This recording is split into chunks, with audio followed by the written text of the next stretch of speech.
ఒక సామెత గుర్తొస్తుంది అధ్యక్ష. మేము చిన్నప్పుడు చదువుకున్నప్పుడు ఏమంటే ఆవు కదని చెప్పేవారు. ఏ మాట్లాడినా ఆవు కదే.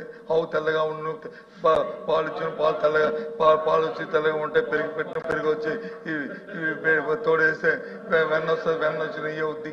ఈ కదే అధ్యక్ష. ఇదేంటో నాకు అర్థం అవుతుంది అధ్యక్ష. ఒక్క విషయాన్ని అడుగుతాను అధ్యక్ష. ఇది ప్రశ్న ఏంటి? డైరెక్ట్ గా రైతు తాలూకా మీరు ఇస్తున్న అన్నదాత సుఖీభావకి ఇస్తున్న 20,000 రూపాయలని ఎంతమంది రైతులకు ఇస్తారు, ఏమిస్తారు? సభ్యుడు దానికి అదనంగా ఒక ప్రశ్న వేశాడు. సరే, ఆ ప్రశ్న వేసిన దానికి ఇది ప్రశ్న పక్కన గౌరవ మంత్రి గారు చెప్పారు అది కాదు అని.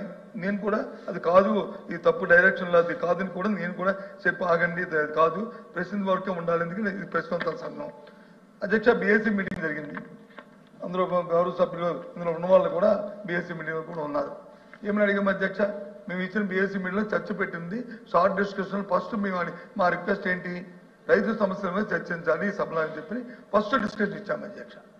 అవునా కదా? ఒకసారి రివ్యూ చేయండి అధ్యక్ష. ఆ రోజు మా ఫైనాన్స్ మినిస్టర్ ఉన్నారు, మిగతా సభ్యులు ఉన్నారు, ఇక్కడ ఉన్న సభ్యులు కూడా కూర్చున్నారు. ఎందుకంటే రైతుల పట్ల మాకున్న అంకిత భావం అధ్యక్ష. గత 5 సంవత్సరాల్లో ఈ దేశంలో నీతి ఆయోగ్ ఈ రాష్ట్రంలో జరుగుతున్న రైతుల పట్ల ఈ ప్రభుత్వం చేస్తున్న పరిణామాలు భారతదేశంలో ఏ రాష్ట్రం చేయట్లేదు, ఈ రకంగా చేయాలని ప్రశంసించింది అధ్యక్ష. రికార్డులో చూసుకోమన్నాడు అధ్యక్ష. నేనేమో అబద్ధం చెప్పట్లేదు అధ్యక్ష, చూడమనండి రికార్డులో ఉందో లేదో. ఇవాళ రైతులకు సంఖ్యలు వేసినట్లు, రైతు భరోసా కేంద్రాలకు మా సభ్యుడు చెప్పినట్లు రైతు భరోసా కేంద్రాలకు వచ్చి మీరు తాళాలు వేసి అందులో పెట్టాం అధ్యక్ష. అందులో టెస్టింగ్ సెంటర్లు పెట్టాం, కిరాస్కి పెట్టాము, రైతు భరోసా దాంట్లో ఆన్లైన్లో ప్రతిదీ కూడా ఈ ప్రొక్యూర్మెంట్ చేసుకోమని చెప్పాము. అన్ని ఎవ్రీథింగ్ అందులో పెట్టి చేసి రెడీ చేస్తాము. మీరు ఏది ఆయన యాంత్రీకరణకి ఇవ్వలేదంటారు, ఆయనే మంత్రి గారు కదా, ఆయన అధికారులతో మీరు సమీక్ష చేసుకోండి. ఇంకా ఇంకో 20 రోజులు, ఇంకో 10 రోజులు సబంధు కదా. ఇదిగో గత సంవత్సరంలో 0 ఇచ్చారు, ఇదిగో మా అధికారులు ఇచ్చారు కాదు, మాకు కూడా పంపండి, మేము చూస్తాం. ఇచ్చేమో లేదా అధికారులు చెప్తారు. అధికారులు కంటిన్యూ ప్రాసెస్ కదా అధ్యక్ష. అది ఇప్పుడు ఈ క్షణంలో మా దగ్గర ఆ లెక్కలు లేకపోవచ్చు. అది ఎందుకంటే సందర్భంలో ఇది దీనికి రిలేటెడ్ కాబట్టి, దానికి కాదు కాబట్టి తెచ్చుకోలేదు మేము. రేపటి అధ్యక్ష అధికారులు చెప్పండి అధ్యక్ష, ఇగో 0 గత 5 సంవత్సరాల్లోనూ ఈ ప్రభుత్వం వచ్చి ఇవ్వలేదు అని చెప్పండి అధ్యక్ష. మేము చూసి నిజమే కదా అని అనుకుంటాం.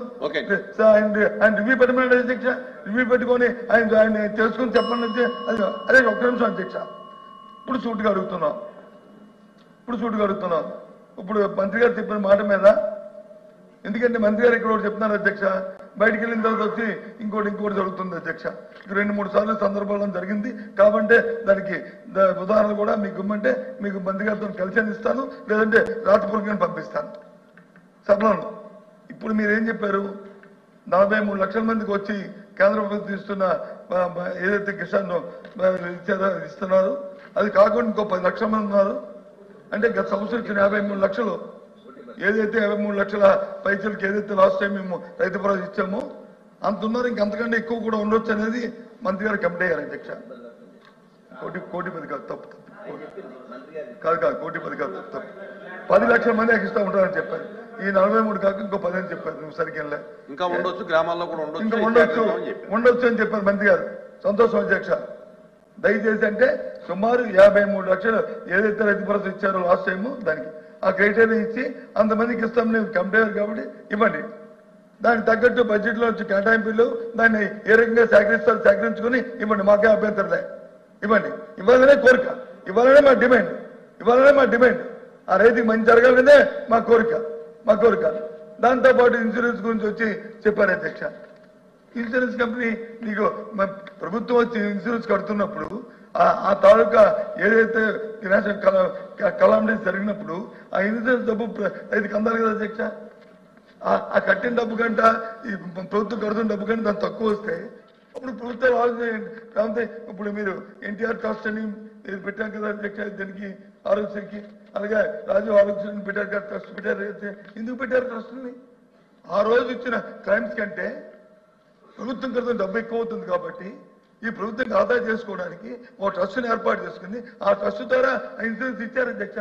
ఇదేమి కొత్తగా ఎవరో ఇచ్చిన ఐడియా కాదు. ఇది ఇది మీరు చూడండి, ఇంతకుముందు ఆర్ఎస్సీని ఏ రకంగా అంతకుముందు పెట్టామో ఆ తర్వాత మీ ప్రభుత్వం వచ్చిన తర్వాత దాన్ని ఎన్టీఆర్ ట్రస్ట్ కింద మార్చారు. ఎందుకు ఇప్పుడు మొన్న మరి ఎన్టీఆర్ ట్రస్ట్ ఎందుకు ఉంచారు? 20 లక్షల వరకు ఎన్టీఆర్ ట్రస్ట్ ద్వారా ఇస్తామని చెప్పి 2.5 లక్షల తర్వాత అది ప్రాసెస్ అధ్యక్ష, అది కంటిన్యూస్ ప్రాసెస్.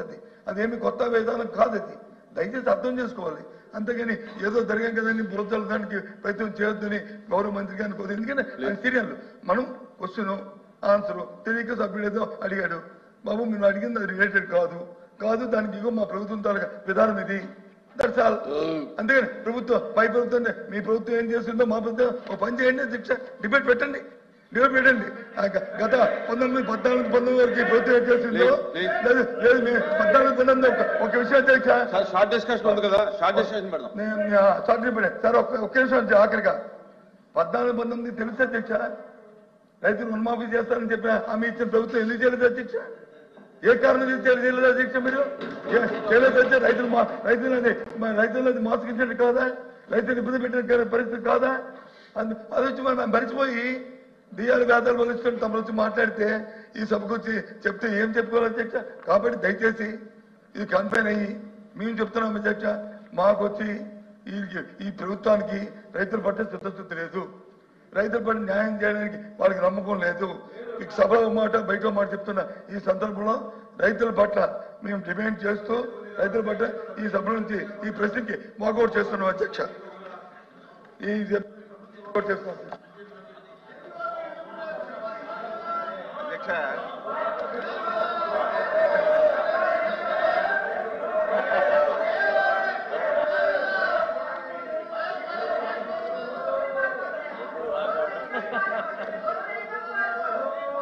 ప్లీజ్ మంత్రి గారు. అధ్యక్ష, లీడర్ ఆఫ్ అపోజిషన్ ఏం మాట్లాడారో మీకు అర్థమైందో లేదు కానీ నాకు అర్థం అవ్వలేదు అధ్యక్ష.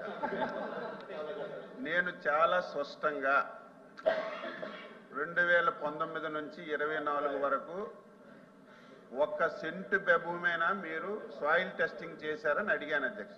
లేదు మేము చేశామంటే అది కూడా ఆన్సర్ లేదు. మెకనైజేషన్ కొందా ఎక్కడైనా కొడవల పిడైనా కొన్నారంటే దానికి ఆన్సర్ లేదు అధ్యక్ష. అతి ప్రాధాన్యత కలిగింది డ్రిప్ స్ప్రింక్లర్ ఇరిగేషన్స్ కింద మీరు ఎక్కడైనా ఒక రైతుకు మేలు చేశారంటే అది లేదు అధ్యక్ష. మీరు వచ్చేసరికి 1600 కోట్లు రైతులకు బకాయిలు పెడితే మా సోదరులు మనోహర్ గారు ఒక సంతకంతో బకాయిలు తీర్చి ఈ సంవత్సరం ధాన్యం కొన్నటువంటి 24 గంటల్లో రైతుకి డబ్బులేసి దేశంలో ఒక చరిత్ర సృష్టించామని చెప్తే దానికి ఆన్సర్ లేదు అధ్యక్ష.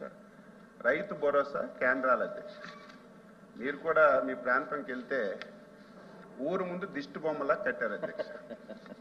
అది కూడా ఎన్ఆర్జీఎస్ ఫండ్స్ ఉంటే దిష్టి బొమ్మల పేరుకి రైతు భరోసా కేంద్రం. అసలు రైతు భరోసా కేంద్రంలో ఏం జరిగిందో తెలుసుకోకుండా ఇష్టం వచ్చినట్టు మాట్లాడుతున్నారు. అలాగని చెప్పి ప్రభుత్వం ఏదో గత ప్రభుత్వంలో రైతు భరోసా కేంద్రాలు వాళ్ళు పెట్టారు కాబట్టి మేము వచ్చి తీసేస్తామని అటువంటి ప్రభుత్వం కాదు అధ్యక్ష. దానికి కూడా రైతు సేవా కేంద్రాలుగా మార్చాం. ఈ సంవత్సరం అధ్యక్ష 3.5 లక్షల మెట్రిక్ టన్నులు ఎరువులు రైతు సేవా కేంద్రంలో పెట్టి రైతులకు అందించాం అధ్యక్ష. అదేవిధంగా 8.3 లక్షల క్వింటాలు విత్తనాలు అదే కేంద్రంలో పెట్టి రైతులకు ఇచ్చాం అధ్యక్ష. ఈరోజు ఇష్టం వచ్చినట్టుగా ఏది మాట్లాడితే అది ప్రజలు నమ్ముతారంటే చాలా అవివేకం. నేను మొట్టమొదటిసారి చెప్పాను 14,000 మేము ఇస్తున్నాం, 6,000 కేంద్రం కలిపి 20,000 ఇస్తాం. వెబ్లాండ్లో 43 లక్షల మందికి ఉంది, మన దగ్గర 8 నుంచి 9 లక్షల మంది డేటా ఉంది. ఇంకా ఎవరైనా మిగిలిన అర్హత కలిగిన ప్రతి ఒక్కరికి రేపు మే మాసంలో ఇస్తామని స్పష్టంగా చెప్పాను అధ్యక్ష. మేము ఉండేటప్పుడు రైతులకు మేలు చేశాం, మీరు మేలు చేయలేరు. అపోజిషన్ లీడర్ ఇంకో మాట చెప్పాడు అధ్యక్ష. 2014-19లో రుణమాఫీ అన్నారు, ఎందుకు ఇవ్వలేదని ఆయనకు ఒకసారి తెలుసుకోమని చెప్తున్నాను. 3 విడతలుగా రుణమాఫీ ఇవ్వాలని ఆ రోజు ఉన్నటువంటి తెలుగుదేశం ప్రభుత్వం నిర్ణయం తీసుకుని 2 విడతలు అధ్యక్ష. తెలిసి మాట్లాడుతున్నారో ఎవరు నవ్వుతారని కూడా ఆలోచన లేకుండా 2 విడతలు రైతు ఒకేసారి 50,000 రూపాయలు ఎవరైతే రుణం మాఫీ బాకీ ఉన్నాడు. ఒకేసారి 50,000 తీర్చాం అధ్యక్ష. Yes. రెండోసారి కూడా వేసాం అధ్యక్ష. మూడోసారి కూడా ఆ ఉన్నటువంటి బకాయిలకి రాష్ట్ర ప్రభుత్వం ఆమోద ముద్రేసి వాళ్ళకి ఒక బాండ్ కూడా ఇచ్చాం అధ్యక్ష. 2019లో ప్రభుత్వంలోకి వచ్చిన తర్వాత ఇప్పుడే అంటున్నారు కదా, ప్రభుత్వం అంటే కంటిన్యూస్ ప్రాసెస్, ఆ అధికారులే ఈ అధికారులని సోది చెప్తున్నారు కదా.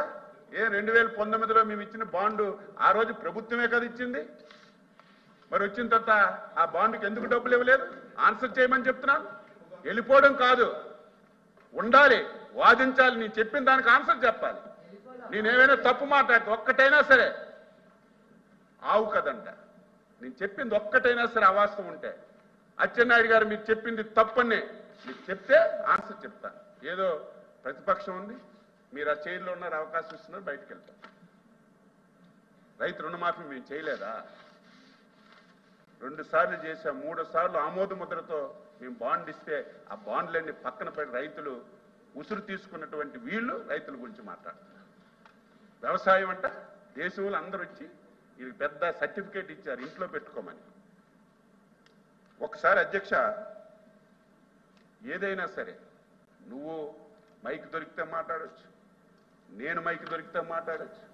మనకు ఒక డేటా ఉంటుంది అధ్యక్ష. గ్రోత్ అదేదో అచ్చెన్నాయుడు లేకపోతే తమరో తయారు చేసింది కాదు. కేంద్ర ప్రభుత్వం ప్రతి దాని మీద గ్రోత్ తయారు చేస్తుంది. అగ్రికల్చర్ అండ్ గ్రోత్ అధ్యక్ష 2014-15 14.92% అగ్రికల్చర్ గ్రోత్ అధ్యక్ష ఆంధ్రప్రదేశ్. 2015-16 అధ్యక్ష 16.85 అధ్యక్ష. 2016-17 21.77 అధ్యక్ష. 2017-18 22.89 అధ్యక్ష. 2018-19 చివరిలో వీళ్ళు వచ్చారు 6.72 తగ్గిపోయింది అధ్యక్ష. మీరు వ్యవసాయాన్ని ఉద్ధరిస్తే 22.89 ఉన్నటువంటి వ్యవసాయ గ్రోత్ 6.7% తగ్గిపోయింది అధ్యక్ష. మొన్న 2023-24 అధ్యక్ష వాళ్ళ మహానుభావుల చేతుల నుంచి మేము అధికారం తీసుకున్నప్పటికీ వ్యవసాయంలో గ్రోత్ 3.49% తగ్గిపోయింది. ఇదే నేను రాసిన లెక్కలా? లేకపోతే పంపిస్తాను, చదువుకోండి. 8 మాసాల అధ్యక్ష ఆంధ్రప్రదేశ్ రాష్ట్రానికి వ్యవసాయ అనుబంధ శాఖలు ఒక గ్రోత్ ఇంజన్. ప్రభుత్వం కష్టాల్లో స్టార్ట్ అయింది. గ్రోత్ పెరగాలంటే ఫస్ట్ వ్యవసాయం మీద ఉందని ముఖ్యమంత్రి గారి నాయకత్వంలో ఎన్డీఏ ప్రభుత్వం దృష్టి పెట్టి వీళ్ళు 3.49%తో గ్రోత్ మాకిస్తే మొన్న 15.86%కి గ్రోత్ తీసుకెళ్లాం అధ్యక్ష. ఇది వ్యవసాయదారులంటే, వ్యవసాయదారులకు మేలు చేసిందంటే ఈ ప్రభుత్వం. ఏదో మైక్ ఉందని మాట్లాడడం కాదు. నేను మళ్ళీ చెప్తున్నాను, ఎన్డీఏ ప్రభుత్వం చంద్రబాబు నాయకత్వంలో మళ్ళీ ప్రతి ఒక్కరూ వ్యవసాయమే మేలు అని చెప్పి ప్రతి ఒక్కరూ వ్యవసాయం చేసే విధంగా ప్రయత్నాలు చేస్తున్నాం. ఈరోజు ధరలు తగ్గిపోతున్నాయన్నారు, మిర్చి తగ్గిపోతుంది, ఇష్టం వచ్చినట్టు మాట్లాడారు. మొన్న కూడా చెప్పాను, ఈ మహానుభావులు మార్కెట్లో 13,500కి క్వింట ధర పలికితే వీళ్ళు 7,500కి ఈరోజు రేటు కట్టి జీవో ఇచ్చారు అధ్యక్ష. వీళ్ళు మాట్లాడుతున్నారు. ఈరోజు ఈ ప్రభుత్వం ఎక్కడ ధరలు తగ్గిపోయినా సరే. ఇంకొక మాట అధ్యక్ష, నిన్న ధరల స్థిరీకరణ నిధి అధ్యక్ష మేము 300 కోట్లు పెట్టాం, వీళ్ళు 500 కోట్లు పెట్టారు. బయటికెళ్ళి లీడర్ ఆఫ్ అపోజిషన్ మేము 500 కోట్లు పెడితే ఈ ప్రభుత్వం 200 కోట్లు తగ్గించేసింది, 300 కోట్లే పెట్టిందని బయట మైక్లో మాట్లాడారు. నేను తీరా మోస అధికారులకు అడిగి చూస్తే 500 కోట్లు పెట్టారు అధ్యక్ష, 5 పైసలు కూడా ఖర్చు పెట్టలేదు. బడ్జెట్ లో అంకెలు రాయడం కాదు, బడ్జెట్ లో పెట్టడం కాదు, ఎంత ఖర్చు పెట్టి ఎవరికి ఇచ్చారనేది తెలుసుకోవాలి. మేము 300 పెట్టాం అధ్యక్ష. మొన్న 6 మాసాల్లో 90 కోట్లు మేము ఖర్చు పెట్టి రైతులకి ఎక్కడ ధర తగ్గినా టమాటాలు తగ్గినా, ఉల్లిపాయలు తగ్గినా, ఏది తగ్గినా సరే వెంటనే ఇంటర్ఫీర్ అయి వాళ్ళకి మేలు చేసే కార్యక్రమాలు చేస్తున్నామని ఈ సందర్భంగా తెలియజేస్తూ మీరు ఈ విషయాలన్నీ చెప్పే అవకాశం ఇచ్చారు. మీకు ధన్యవాదాలు తెలియజేస్తూ ముగిస్తున్నా. Question number 13748, Minister for Agriculture.